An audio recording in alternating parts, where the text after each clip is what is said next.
우리 인생의 노정에 기쁜 일, 슬픈 일 다 겪습니다. 건강할 때, 병이 약할 때 다 겪습니다. 좋은 날, 나쁜 날을 우리는 반복해서 겪고 있는데, 그럼에도 불구하고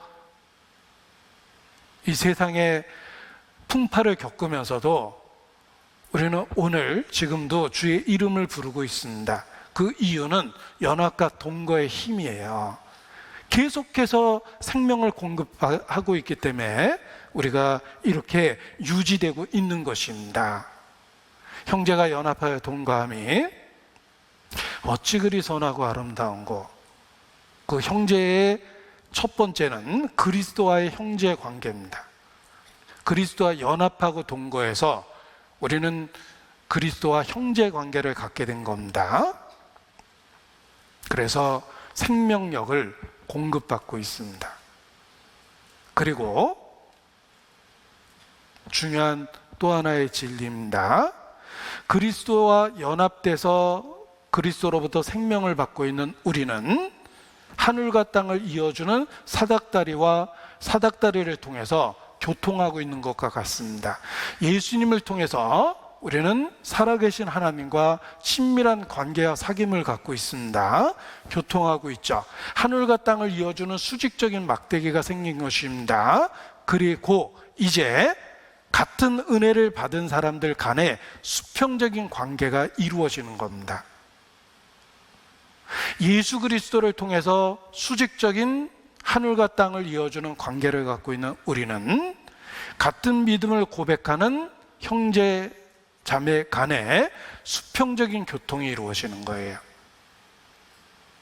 그래서 하나님과의 교통을 이룬 사람은 이제 수평적인 형제 자매와의 관계를 이루고 사는 겁니다. 십자가라는 형태를 생각해 보십시오. 하늘과 땅을 이어주는 수직적인 막대기가 있고, 그리고 수평적인 막대기가 붙어 있습니다. 수평적인 막대기는 수직적인 막대기가 없으면 절대 공중에 뜰 수가 없어요. 수직적인 막대기에 붙여놓은 겁니다. 우리가 이정표를 세워보면 압니다. 오래전에 서울중앙교회가 한 골목 안에 있다 보니까 길에서 안 보입니다. 그래서 서울교회 방향이라고 편말을 달았으면 좋겠는데 이걸 어디서 허락을 받아야 되는지 몰라서 편말을 못 달았습니다. 그랬더니 누가 조언하기를 일단 달아보면, 왜 거기다 달았냐고 이렇게 관공서에서 문서가 오면 관련 부서를 알 수 있답니다. 그 말이 참 지혜로웠습니다. 그래서 그냥 이정표를 세웠더니 한참 있다가 공문이 왔습니다. 왜 거기다 그거 세웠냐고. 그래서 담당이 누군지, 어느 부서에서 그 일을 하는지 알게 됐고, 그렇다면 합법적으로 세우려면 이걸 어떻게 합니까? 라는 법적 절차를 알아보게 됐습니다. 자, 그때 있었던 일입니다. 교회 방향이라고 편말을 세워야 되는데 편말을 세우려면 이걸 공중에 띄울 수는 없잖아요. 그러니까 기둥부터 세워야 되는 거예요. 기둥을 세워야지 편말을 달 수가 있습니다. 형제 자매 간의 관계와 사귐은 하나님하고의 관계가 확실해야지만 이루어지는 겁니다. 수직적인 막대기에 수평적인 막대기를 붙여놓는 겁니다. 먼저 내가 정말 하나님하고의 관계와 사귐이 분명하다면, 연합과 동거가 되어 있다면 비로소 형제자매라는 수평적인 관계가 거기 붙어 있을 수 있게 되는 겁니다. 그래서 나와 다른 사람도 그 주님하고의 관계 때문에 수평적인 관계로 받아주는 거예요. 교회 안에서 진정한 가족 관계가 생기는 것입니다. 중요한 것은 먼저 주님하고의 관계가 있어야지만 형제자매라는 타인과의 관계가 이루어지고 공중에 떠 있는 것처럼 기적적인 관계가 이루어지는 것입니다. 대개는 사회생활할 때는 이권 관계에 의해서 인간관계를 갖습니다. 나한테 전혀 도움이 안 되는 사람은 계속적인 관계와 사귐을 안 갖습니다. 그런데 교회 안에서는 다릅니다. 주님하고의 관계 때문에 이루어진 형제 자매이기 때문에 그가 나와 똑같은 예수님을 믿고 있다는 이유 하나만으로 기꺼이 받아들이는 거예요. 그래서 형제 자매 간의 관계와 사귐이 이루어집니다. 내가 너희를 사랑한 것과 같이 너희도 서로 사랑하라. 그 뒷부분은 앞부분이 있어야지만 이루어질 수 있는 겁니다. 먼저 주님하고의 사랑의 관계가 확실해야지만 형제 자매라는 수평적 관계가 이루어지는 겁니다. 에베소서입니다. 4장, 에베소서 4장.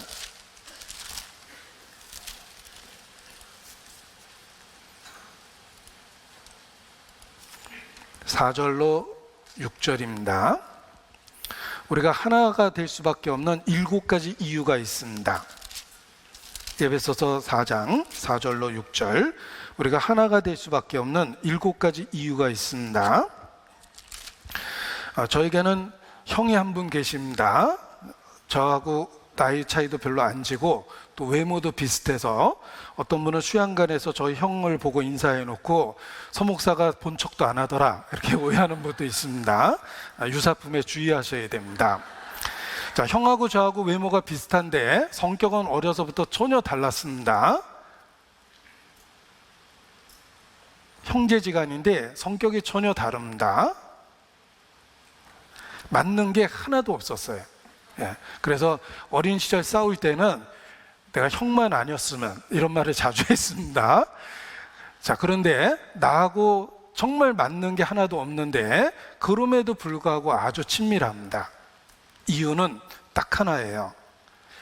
그 사람 아버지 어머니하고 내 아버지 어머니하고 똑같은 분이에요. 다른 이유는 하나도 없어요. 부모가 똑같다는 이유 하나만으로 그냥 친밀합니다. 그 하나만으로 평생 형 동생하고 사는 거예요. 교회 안에서 형제 자매는 똑같은 게 7가지나 됩니다. 제가 읽어드릴 테니까 7가지를 찾아보십시오. 몸이 하나이요 성령이 하나이니 이와 같이 너희가 부르심의 한 소망 안에서 부르심을 입었느니라. 주도 하나이요 믿음도 하나이요 세례도 하나요 하나님도 하나이시니 곧 만유의 아버지시라. 만유 위에 계시고 만유를 통일하시고 만유 가운데 계시도다. 자, 여기 7가지나 하나가 된 것이 있습니다. 7가지 찾으셨습니까? 몸, 성령, 소망, 주, 믿음, 세례, 하나님. 7가지나 하나가 됐기 때문에 우리가 연합하고 동거해야 할 충분한 이유를 갖고 있는 것입니다. 중요한 것은 주님하고의 수직적인 관계로 수평적인 관계를 갖고 있는 거예요. 주님하고의 수직적인 관계 때문에 7가지 똑같은 것이 생겼습니다. 그래서 이제 형제지간에 연합하고 동거할 충분한 이유를 갖게 된 것입니다. 주님하고의 관계 때문에 갖는 겁니다. 자, 청년 시절부터 불렀던 찬송입니다. 주의 사랑으로 사랑합니다. 주의 사랑으로 사랑합니다. 형제 안에서 주의 영광을 보내 주의 사랑으로 사랑합니다. 주의 사랑으로 사랑합니다. 자, 우리가 그냥 사랑합니다라고 서로 고백하면 스스로도 위선적이라고 느껴질 겁니다. 그러나 주의 사랑으로라는 말이 붙으면 진심이 되는 거예요. 나하고 아무 상관없이 아무런 계산 없이 그냥 그 사람이 나와 똑같은 예수님을 믿고 있다는 이유 하나만으로 주의 사랑으로 그것 때문에 사랑한다고 주님하고의 관계 때문에 그렇게 진심으로 고백할 수 있게 되는 것입니다. 그래서 하나님과 그리스도와 연합하고 동거하는 사람은 수평적으로 형제 자매 간에 연합하고 동거하는 것이 가능해집니다. 그래서 우리가 교회라는 공동체 안에서 함께 생활할 수 있게 됩니다. 그리고 하나님은 이 공동체 안에 꼭 우리에게 마음에 드는 사람만 둔 것은 아닙니다. 우리가 숲이 정말 우거지고 아름다운데 사진을 찍어서 하나하나 관찰하면 똑같은 나무가 없고 똑같은 풀이 없습니다. 크기도 다르고 모양도 다르고 똑같아 보이지만 어딘가 다릅니다. 그런데 전체적으로는 숲을 이루고 아름다운 광경을 만들어냅니다. 교회가 그렇습니다. 우리가 서로를 비교하면 공통점을 찾기 어렵지만 주님하고의 관계라는 공통점 7가지를 찾아보면 아름다운 교회를 이룰 수가 있습니다. 그것이 교회가 연합하고 동거하는 비밀입니다. 사랑하는 주님 예수, 같은 주로 섬기나니 한 피 받아 한 몸 이룬 형제여 친구들이여, 한 몸같이 친밀하고 마음조차 하나 되어 우리 주님 크신 뜻을 지성으로 준행하세. 찬송에 가사합니다. 한 피 받아 한 몸 이룬 형제여 친구들이여. 이것이 교회의 비밀입니다. 그래서 그리스도와 연합한 사람은 서로 간에 형제가 되며 그 형제지간에 연합하고 동거하면 그 가운데 성령이 교통하십니다. 그리고 그 연합된 힘으로 우리가 신앙이 자라고 성장하고 성숙돼 가며 성령의 열매를 맺게 되는 것입니다. 그리고 하나님은 섭리적으로 우리 형제 자매 간에 다양성을 주셨고 그 다양성이 때로 우리에게 연단이 되며 시험이 되며 고통이 되기도 합니다. 한마디로 내가 육신적으로 받아들이기 어려운 캐릭터, 행동, 태도, 반응 이런 것들을 교회 안에서 많이 보게 하십니다. 그래서 주님하고의 관계로 그 모든 것들을 받아들일 수 있도록 우리의 마음을 넓혀서 우리가 성장할 수 있도록 해주는 것입니다. 이 교회 안에 이렇게 표현하면 좀 뭐하지만 반드시 하나님은 원수 같은 지체를 섞어주십니다. 내 마음에 딱 맞는 사람들로만 교회를 주셨다면 내가 계속 유치하고 어린아이 같은 신앙을 갖게 될 겁니다. 우리 집안의 갓난아이가 온 집안 사람들의 사랑을 독차지하고 삽니다. 그 아이에게 다 맞춰져 있죠. 아직 기저귀 찬 애기니까. 하나님은 교회 안에서 우리가 그렇게 있기를 원하지 않으십니다. 성장하고 성숙하기를 원하시기 때문에 내 마음에 안 드는 사람 틀림없이 그런 지체들을 섞어서 주십니다. 이것은 주님하고의 그 관계를 통해서 우리를 연단하시고 시험하시고 우리를 성장하게 하시려는 하나님의 뜻입니다.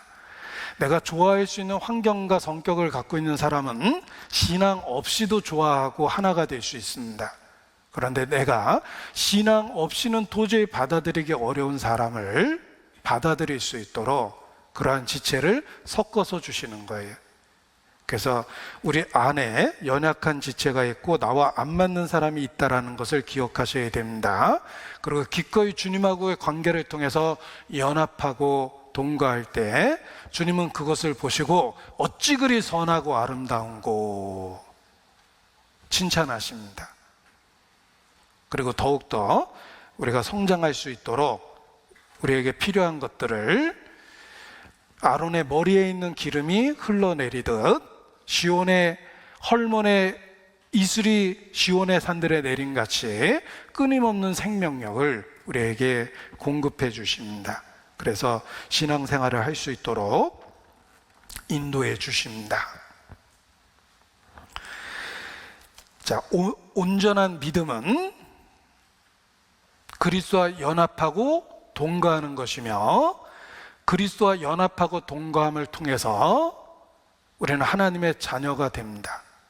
예수님은 우리에게 맏아들과 같은 존재가 되며 예수님과 형제의 관계를 만들어 주시고, 또 다른 똑같은 방법을 통해서 형제된 사람들, 자매된 사람들과 다시 가족관계를 다시 만들어 주십니다. 그리고 우리는 그 가족관계를 지키고 사는 것이 우리의 마땅한 도리입니다. 그리고 그 연합과 동거를 이루고 살 때 주님은 그것이 얼마나 선하고 아름다운 거라고 칭찬하시며, 거기서 영생이라는 축복을 주시듯이 영생에 이르는 또 다른 열매들을 주십니다. 그래서 우리 가운데 새롭게 구원받은 사람들을 점점 많아지게 틀림없이 하십니다. 그래서 우리가 연합하고 동거하는 것이 중요합니다. 주님과의 관계를 분명히 가지면 계속적인 공급이 있습니다. 그래서 매일 받는 그 생명력을 통해서 우리가 매일 그리스도인으로 힘있게 승리하며 이 땅에서 살 수 있는 것입니다.